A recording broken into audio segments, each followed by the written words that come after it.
Хайырлы кеш, НТР каналда яңалыклар тапшыруы, студияда Гүлия Нигматуллина, бүгінгі чыгарылышның төп темалары. Хәвеф сигналы яңгыраганда нәрсә эшләргә, кая качарга? Түбән Кама җитәкчелегендәге комиссия йорт подвалларын карап чыкты. Дәүләт автоинспекциясе хәбәр итә, Түбән Кама районында ел башыннан 30 юл транспорт һәлакәтендә 4 кеше һәлак булган. Коткаручылар саклык чаралары турында искә төшерә. Иске Чишмә авылында чыккан янгында пенсионер зыян күргән. Гореф-гадәтләрне саклап калуга юнәлтелгән бәйге. Бәйгегә бик күп заявкалар килде, 30-га якын заявка булды. Шулар арасыннан иң-иңнәрен генә сайлап алырга тырыштык. Түбән Камада Нәүрүз гүзәлен сайладылар. Пасха уеннары, мастер-класслар, Кече Җирекле авылында Олы көн бәйрәме оештырыла. Түбән Камада вакытлыча яшеренү урыннары тулы әзерлеккә китерелергә тиеш, дип белдерде Радмир Биляев. Бүген шәһәр мэры җитәкчелегендәге комиссия йорт подвалларын карап чыкты. Хәвеф сигналы яңгыраганда нәрсә эшләргә, кая качарга, бу мәгълүматны шәһәрдәшләргә җиткерү мәсьәләсе идарәче компанияләрнең турыдан-туры бурычы. Тулырак алдагы материалда. Шынчылар проспекты 1 номерлы йорт диварында яшеренү урыны дип язылган. Әйбәт идарәче компания җитәкчесе Мөнир Шәйхмәтов подвалның әзерлеген күрсәтте. Гадәттән тыш хәл чыга калса, монда халык өчен барлык шартлар да тудырылган. Эскәмияләр куелган, эчә торган су бар, мәгълүмат тактасы урнаштырылган.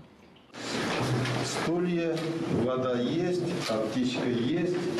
Мы просто сейчас разработали еще порядок поведения людей в этих подвальных помещениях.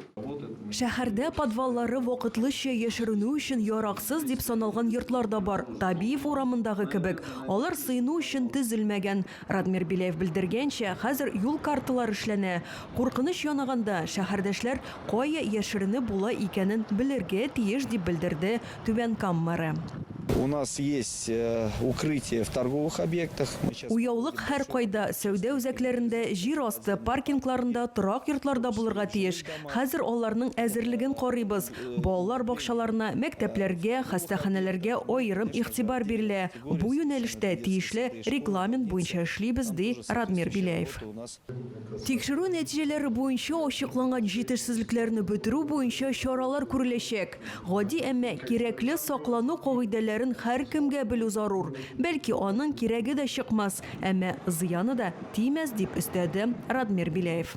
Альбина Вәлиева, Гөлназ Жаббарова, Илья Челноков, НТР яңалыклары. Түбән Камада 9 кешегә толпан кадалган. Бу бөҗәк бик куркыныч авыру энцефалит йоктырырга сәләтле. Ул башлыча үзәк нерв системасын зарарлый, аннары неврология өзлегүләренә, хәтта үлемгә дә китерә ала. Шуңа күрә табиблар сакланырга кирәклеген искәртә. Хәзер шәһәрдә толпаннарга каршы эшкәртү бара. Эшләр урман массивларында, шәһәр паркларында, скверларда, санаторийлар һәм балалар лагерьлары тирәсендә алып барыла. Түбән Камада 2025 елга бюджет үтәлеше турында фикер алыштылар. Районның чыгымнары 13, шәһәр бюджетының 3 миллиардка якын дип хәбәр иттеләр берләштерелгән сессияда. 26 елда күрсәткечләрне шул ук дәрәҗәдә саклап калырга планлаштыралар. Сессияда җәмәгать ярдәмчесе Чулпан Ульданова узган ел Түбән Камалардан 187 мөрәҗәгать эшкәртелүе турында сөйләде. Еш сораулар торак коммуналь хуҗалык мәсьәләләре, бакчачылык җәмгыятьләре белән аңлашылмаучанлык һәм хәрбиләрне эзләүдә ярдәм сорау. Шулай ук депутатлар Иҗтимагый советның яңа составын расладылар. Сессия ахырында котлау сүзләре яңгырады. Җирле үзидарә көне уңайыннан муниципалитет үсешенә саллы өлеш керткән авыл җирлекләре башлыкларына һәм депутатларга мактау грамоталары тапшырылды. Яз җитү белән юлларда велосипедчылар һәм мотоциклда йөрүчеләр саны сизелерлек артты. Еш кына руль артына бали булмаганнар утыра. Гәрчә транспортның бу төре белән идарә итү өчен машина йөртү таныклыгы таләп ителсә дә. Статистика күрсәткәнчә, үзлегеннән өйрәнүчеләргә юл хаталарını кичерми. Ел башыннан 30 юл транспорт һәлакәтендә 4 кеше һәлак булган. 41 имгәнгән, зыян күрүчеләр арасында 4 бала да бар. Дәүләт автоинспекциясе хезмәткәрләре кисәтә, юлдагы тәртип, юл йөрү кагыйдәләрен үтәүдән башлана һәм бу уртак җаваплылык. Иске Шишмә авылында чыккан янгын нәтиҗәсендә пенсионер зыян күргән. Беренчел фаразлар буенча гараж һәм сарайның түбәсенә ут капкан. Ачыкланганча йортның 68 яшьлек хуҗасы металл мишкәне болгарка ярдәмендә кисәргә теләгән. Очкыннар янучы материалларга эләгеп гараж белән сарайга күчкән. Яну мәйданы 72 квадрат метрын тәшкил итә. Ират термик пешү алган, хастаханәгә ятудан баш тарткан. Болгарка белән эшләгәндә саклык чаралары турында искә төшерә коткаручылар. Сөйләр яңалыкларыгыз, уртаклашыр хәбәрләрегез булса, шалтыратыгыз, языгыз, килегез безнең чыгарылышларны НТРның рәсми сайтында һәм ВКонтакте шелтәрендәге Татарлайф аккаунтында да карый аласыз. Шулай ук Макс төркеменә рәхим итегез.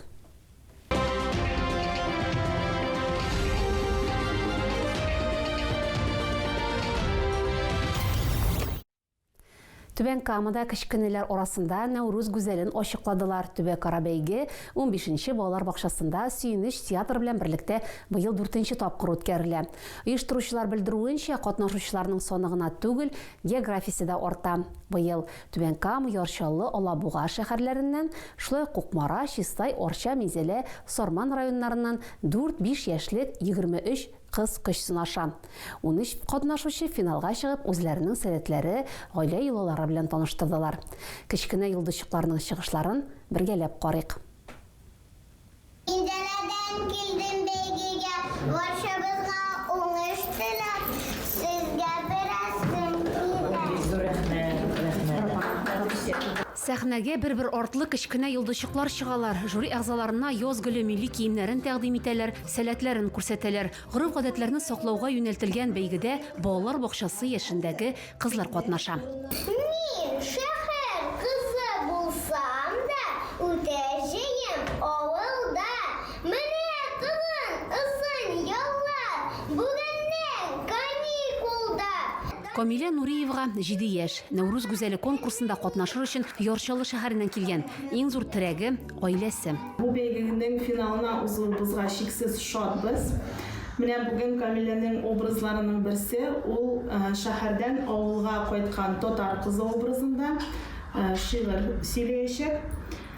Һәм аңа без уңышлар теләп калабыз. Камилә Кәлимуллина да сәхнәгә чыгарга әзерләнгән, аш-су серләренә кечкенәдән өйрәнеп үсә. Бу юлы бергәләп чәк-чәк пешергәннәр. Мултабын артына иң якын кешеләре җыела. Әбисе, гаиләсе. Нәүрүз күчтәнәшенә без чәк-чәкне яклаячакбыз. Чәк-чәк турында шигырь, чәк-чәк турында җыр өйрәндек. Дәвамисендә катнаштырдык, бергәләп чыгыш ясыйбыз бүген. Мин кунакка киләм кызларыма бүген. Чәк-чәк алар безгә чәк-чәк пешерергә бишә иттеләр. Син ашадыңмы синда катнашырга? Менә аның белән бергәләп каш телеп пешерергә булдык, матур итеп шигырьләр сөйләдек. Шундый конкурсларга бик рәхмәтлебез. Нәүрүз гүзәле конкурсы 15-нче балалар бакчасында үткәрелә. Мәктәпкәчә мәгъриф учреждениесенең өстенлекле юнәлеше милли тәрбия. Әлеге конкурсны 4-нче ел рәттән оештыралар. Мәртәбәле бәйге Сөенеч Курчак театры белән берлектә үткәрелә. Бәйгегә бик күп заявкалар килде, 30-га якын заявка булды. Шулар арасыннан иң-иңнәрен генә сайлап алырга тырыштык. Бик күп балалар бакчасыннан, Чистай, Алабуга, Чаллы, Мизелә шәһәрләреннән без балаларны сайлап алдык. Чыгышларны мәртәбәле жюри әгъзалары бәяли. Нәүрүз гүзәле 2006 исемен Мизелә шәһәреннән Гыйләҗева Рузилә яулый. Номинациялар буенча да җиңүчеләр билгеләнә. Аларга иганәчеләр ярдәме белән әзерләнгән бүләкләр тапшырыла.